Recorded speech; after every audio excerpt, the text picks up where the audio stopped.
Çfarë hajvonash? Vot kemi kërkuar nga qytetari i Republikës Kosovës.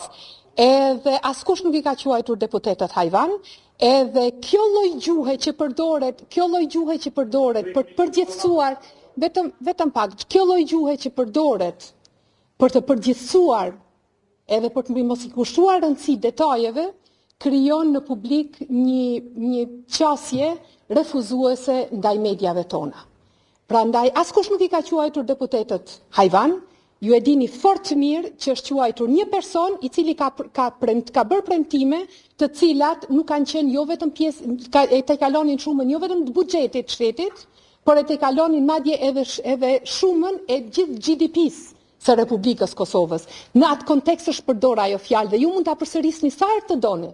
Mirë po, e pavërteta, sa do herë që përsëritet, nuk mund të kthehet të bëhet e vërtet. Prandaj, detyrim, siç kemi marrë të drejta si deputet, ashtu kemi marrë dhe detyrime. Dhe është detyrim i çdo deputetit të Republikës Kosovës ta respektoj kushtetutën, ta respektoj rregulloren e kuvendit, të respektoj vendimet e gjykatës kushtetuese, edhe ta zhbllokoj procesin. Zgjedhja e kryetarit kuvendit nuk është çështje e kompromisit.